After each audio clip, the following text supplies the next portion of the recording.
En Alemania encontramos diferentes artistas, entre grabadores, pintores y escultores. La gran mayoría venían de una tradición familiar de artesanos y otros de manera individual por conveniencia económica, pero eso sí, todos tenían similares enfoques.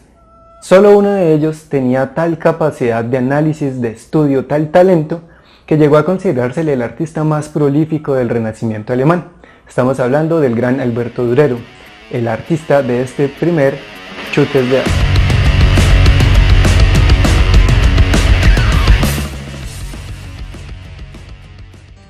Durero hizo de mediador entre el Renacimiento italiano y el Renacimiento alemán. En algunos registros se considera a Durero al mismo nivel de Leonardo da Vinci, su contemporáneo.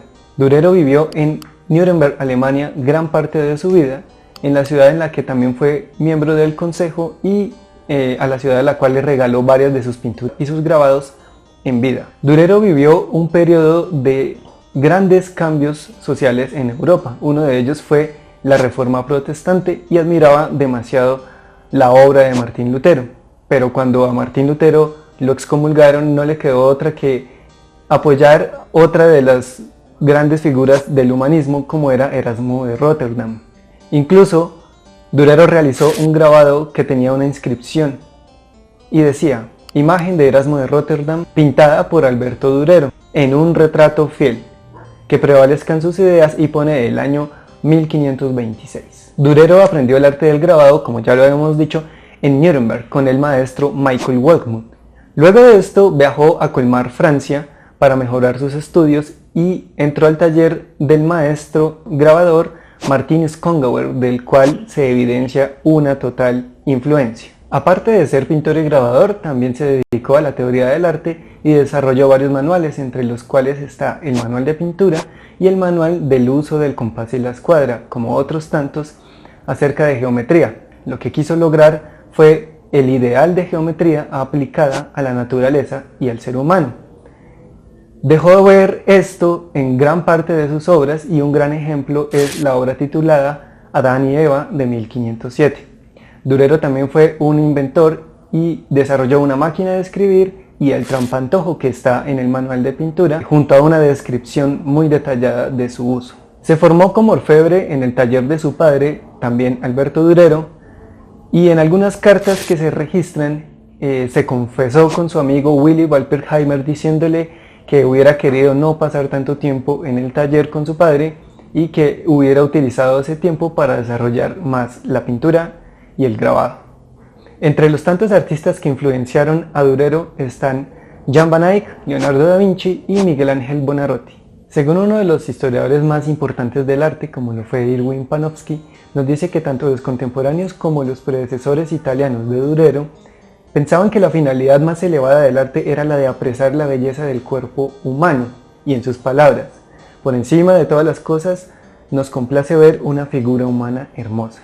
Como ya lo vimos, Durero era un humanista, el cual creía que la geometría tenía el poder de disipar todos los errores y defectos en las obras de arte, y con esto se permitía llegar a la construcción de obras que fueran buenas y correctas. Hay una interpretación muy importante que hace Panofsky acerca de Durero, que dice de la siguiente manera: el arte, esto es, el conocimiento, está incrustado en la naturaleza. El que sabe extraerlo, ese lo posee. Si tú lo adquieres, te evitará muchos errores en tu trabajo. Y gracias a la geometría, tú puedes demostrar la justeza de muchas cosas en su obra. Así pues, ni se te ocurra pensar que podrías o querrías hacer nada mejor de cuanto Dios ha facultado a su naturaleza creada para que produzca, porque tu poder no es nada frente a la creación de Dios. De aquí se sigue que nadie puede hacer una imagen bella sacándola de su imaginación privada. Bien, ahora, ¿qué les parece si vamos a hablar de una vez de la obra, tratando de cada vez ir más adentro en los detalles? En esta pintura encontramos al artista que nos mira de frente, y algunos autores dirían que es una mirada desafiante, otros dirían que es una mirada de seguridad acerca de su propio genio creativo.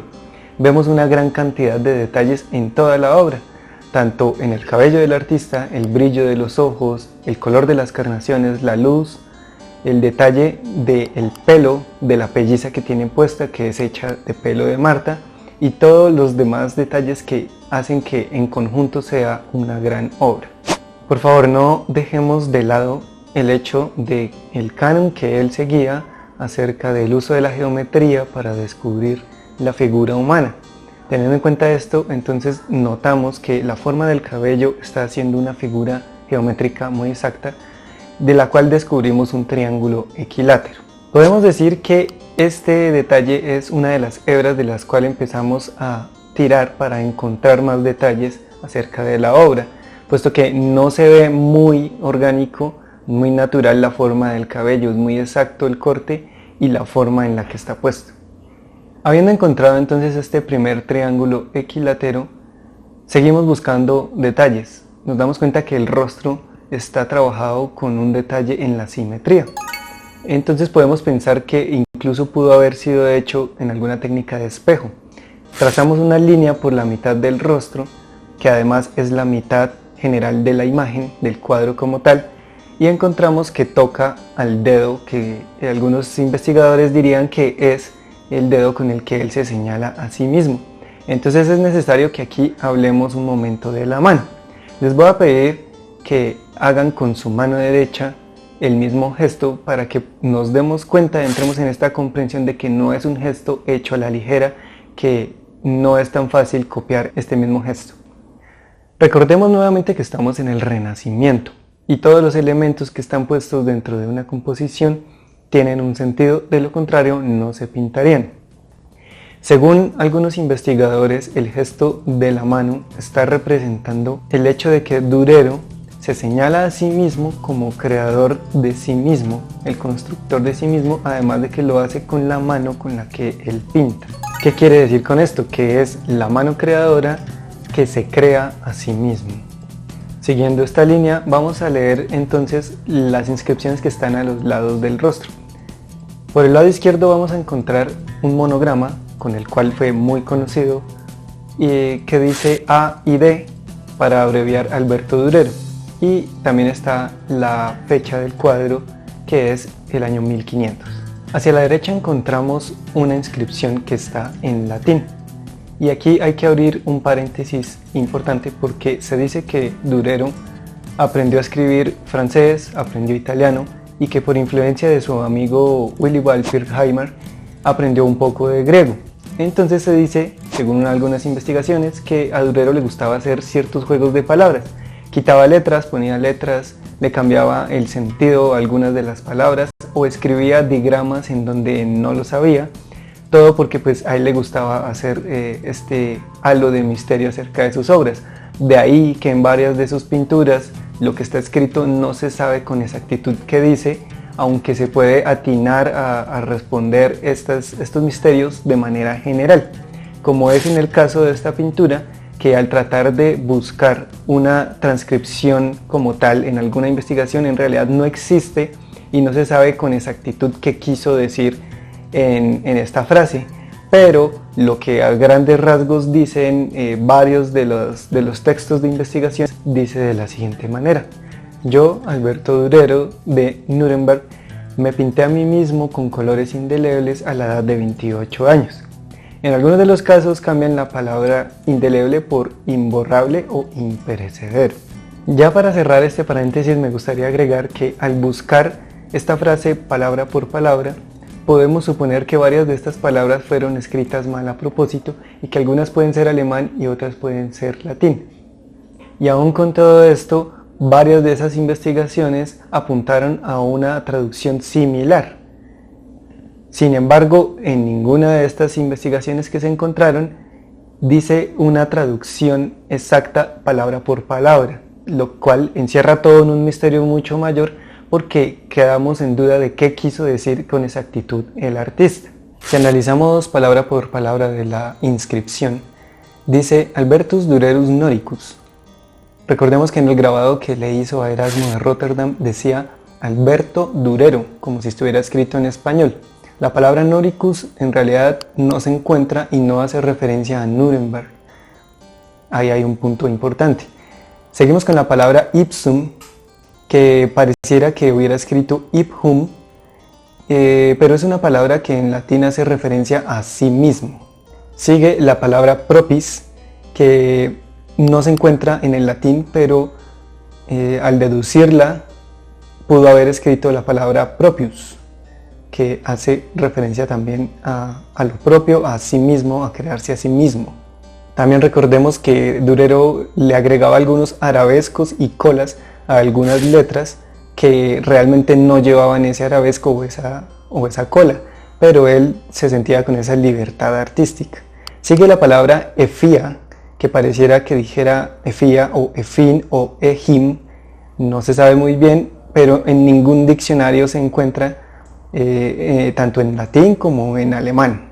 Un gran ejemplo de las libertades a la hora de escribir está en la palabra aetatis, que es la siguiente palabra, que hace referencia a la edad, pero está escrita con una digrafía. La A y la E están unidas cuando en realidad no se escribe así. Lo curioso de todo esto es que si se pone en el traductor toda la frase sin las palabras he, efín, sigue traduciendo lo mismo o por lo menos algo muy similar a lo que se encuentra en la mayoría de las investigaciones. En todo caso, es bastante extraño que no exista un documento específico donde se encuentre una transcripción y una traducción tal cual, palabra por palabra. El último recurso que busqué fue en la página oficial de la Alte Pinakothek en Múnich, Alemania, que es el museo en donde se encuentra esta obra, y tiene una de las traducciones que a mi parecer es la más acertada, que dice de la siguiente manera: así me creo yo, Alberto Durero de Nuremberg, a mí mismo con colores característicos a la edad de 28 años. Dejando de lado un poco este tema, volvamos al punto anterior. Nada es puesto por azar. Entonces vamos a trazar una nueva línea que va desde el monograma hacia la inscripción anteriormente nombrada. Y nos damos cuenta que pasa exactamente por la línea de los ojos, formando con esto una cruz. Para terminar, si unimos estos tres puntos, que serían el monograma, la inscripción en donde está el nombre y luego el dedo, formamos un nuevo triángulo y con esto formaríamos una estrella de 6 puntas que contiene por dentro un hexagrama. Este segundo triángulo invertido también se apoya en la forma que tiene la pelliza que va subiendo desde el centro de su pecho hacia sus hombros. Esta figura general, la estrella de 6 puntas, también hace referencia a la estrella de David, que nos habla también pues del gran fervor religioso que tiene Durero y de las enseñanzas bíblicas, como lo demostró en muchas de sus obras. Hay un pequeño detalle que pudiera pasar desapercibido, que es este espacio que se encuentra en los brazos debajo de la pelliza. Hay unos espacios que algunos de los investigadores dirían que se trata de uno de los trajes que usó en otro de sus autorretratos. Este último detalle nos hace crear una nueva línea horizontal, la cual ayuda a dividir toda la imagen en 6 espacios que no son exactamente iguales. Los retratos frontales estaban guardados únicamente para la imagen de Jesús. Por tal motivo, cuando algún artista se representaba a sí mismo de manera frontal, podría interpretarse como una ofensa o un acto irreverente ante la iglesia. Si miramos los autorretratos de otros artistas y este autorretrato, y tenemos en cuenta el luteranismo, la geometría, los ideales del Renacimiento como tal, podríamos entender y descifrar ahora sí que no fue ningún atrevimiento ni ningún acto insolente lo que quiso hacer Durero, sino todo lo contrario. ¿Por qué? Porque para muchos de los artistas de la época, el desarrollar sus dones, los dones que le dio Dios, y llevarlos a tal nivel de maestría era en sí una forma de expresar el amor hacia Dios. Y con esto se permitían experimentar la belleza de la creación a través de la creación artística. Entonces con esto podemos deducir que no pretendía ser Jesús ni hacer con esto un acto irreverente, sino que para él era la forma más elevada de expresar amor a través de el que a hoy dicen es uno de sus mejores autorretratos. ¿Por qué el autorretrato no es un acto narcisista básico? Porque incluso en la época, en el Renacimiento, el hecho de autorretratarse y reconocerse con un cuerpo, con un intelecto y con unas habilidades y compartirlas con el mundo era un acto en sí mismo de amor por la creación de Dios. Un último comentario del investigador Carlos Cid Priego en su texto Algunas reflexiones sobre el autorretrato nos dice que el autorretrato siempre ha sido utilizado para representarse a sí mismo siendo algo o alguien. De aquí que los artistas que representaran a Jesús les resultara casi inevitable terminar apropiando esta imagen, o por lo menos lo que entendían de esta imagen. Lo que quiere decir con esto es que la persona representada termina siendo apropiada por la persona que pinta. Un gran ejemplo de esto es El Barón de Dolores, una pintura de Alberto Durero que tiene un gran parecido con él mismo. La gran conclusión de todo esto es que no hay pintura que no deje impregnada la particularidad de la persona que pinta. Ya para irnos me gustaría dejarlos con una pregunta. Si tuvieran la oportunidad de autorretratarse siendo una figura de poder, ¿cómo sería ese autorretrato? Me gustaría que lo escribieran en los comentarios, me gustaría leerlos. Y eso fue todo por esta entrega de Chutes de Arte, la dosis necesaria de creatividad. Hasta pronto y nos vemos en el próximo video.